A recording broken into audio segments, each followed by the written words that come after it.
Can you find gold using a drone?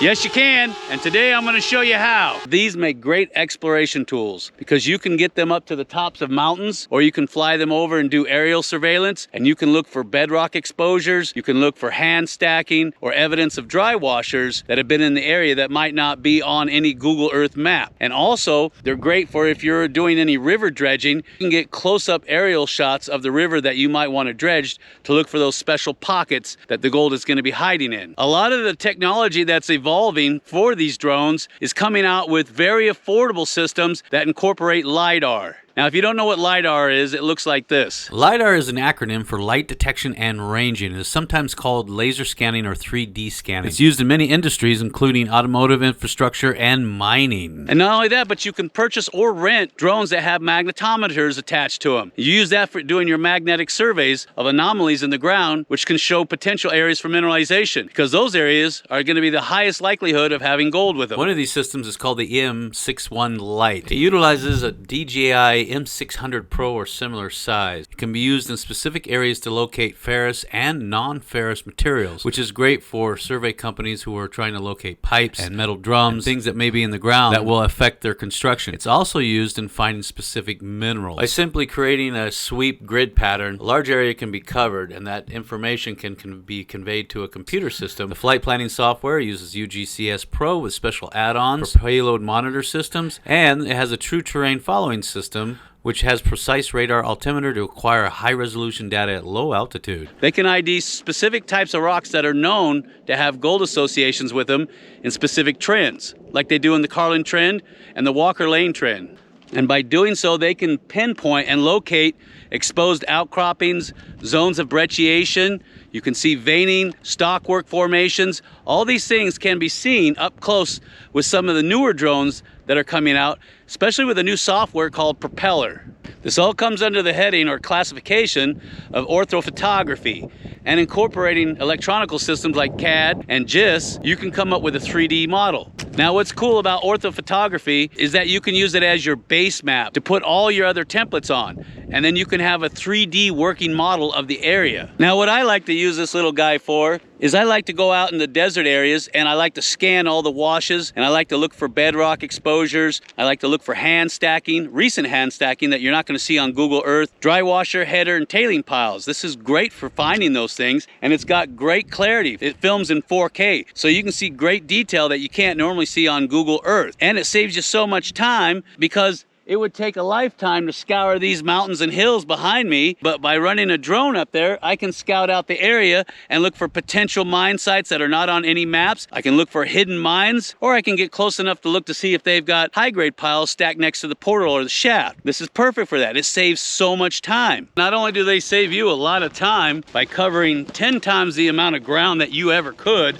they're also good for checking vein structures from an aerial perspective. In other words, you can see mass stockwork veins from the air that you wouldn't normally see with your boots on the ground. Now, what's nice about using drones for aerial surveillance is I can actually map existing vein structures, and I can see where the prospectors have dug their pits and trenches, and I can log that in for future exploration.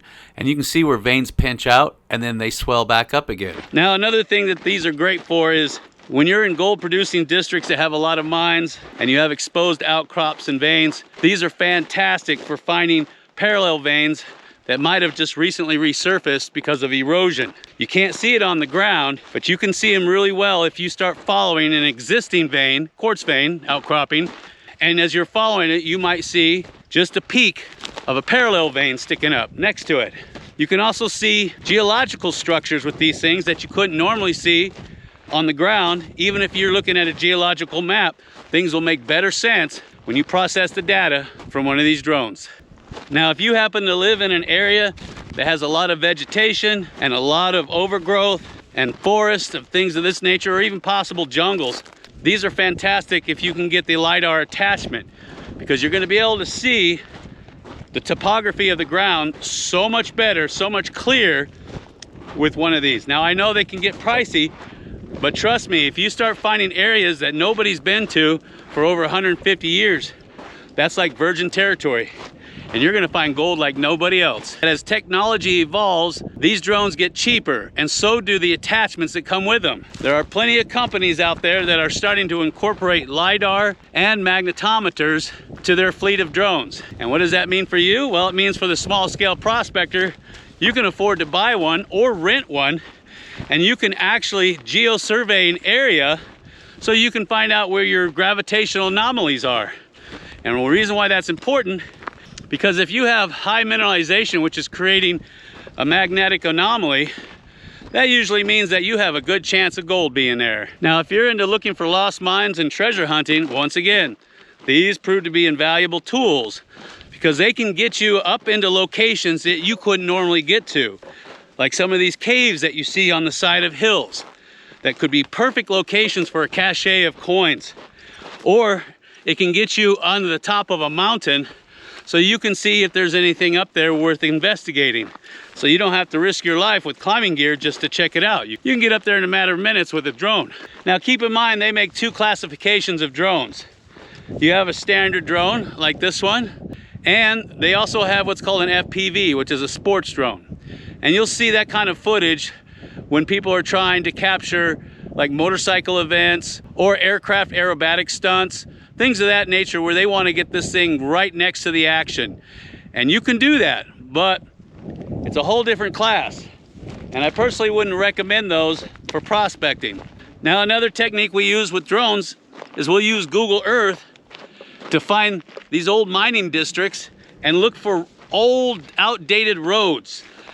They're not that hard to find, but you can't really tell where they go or what they do. They just kind of fade into nowhere. Well, what you do is once you have those locations using GPS or just simply marked on a map, you can go out to these locations, take a drone and fly it over that area. That way you don't have to risk your vehicle or trying to get into tight locations, and you can see why that road is there. Chances are that they don't put roads out into the middle of nowhere for no reason.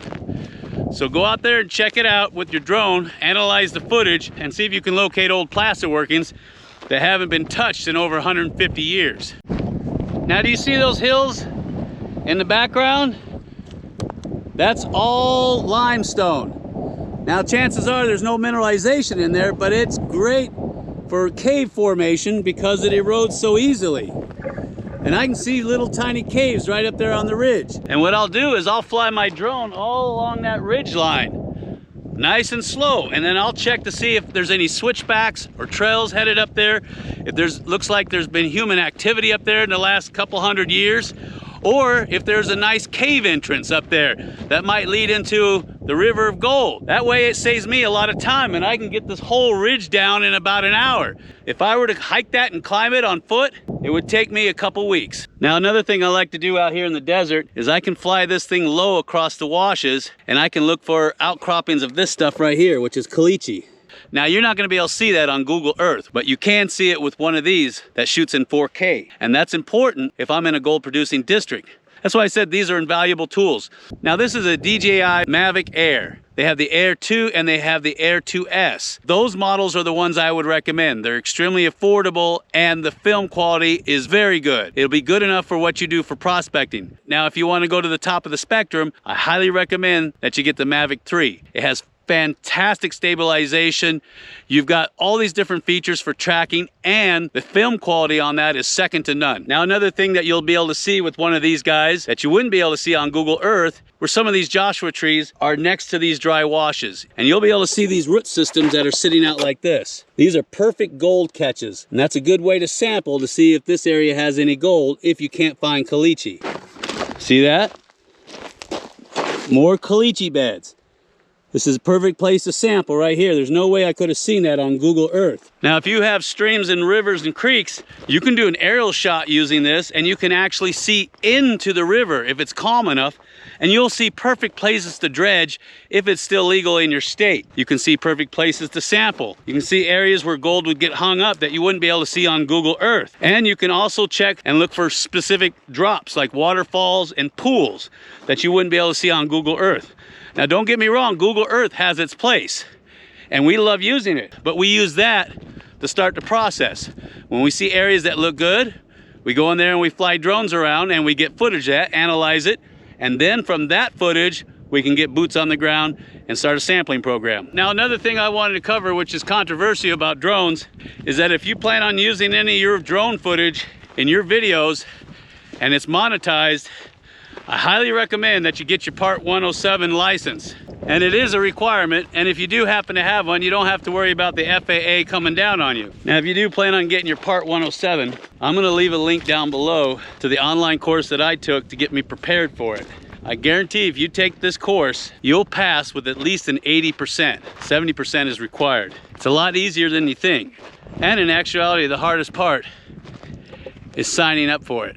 Now, I know there's a lot of folks out there that are gonna argue with me in the comment section and say they don't need their Part 107 license because they don't use it commercially. And that's fine. I'm not here to argue with you. I'm just gonna tell you what I've learned in my years of experience with dealing with 3-letter agencies.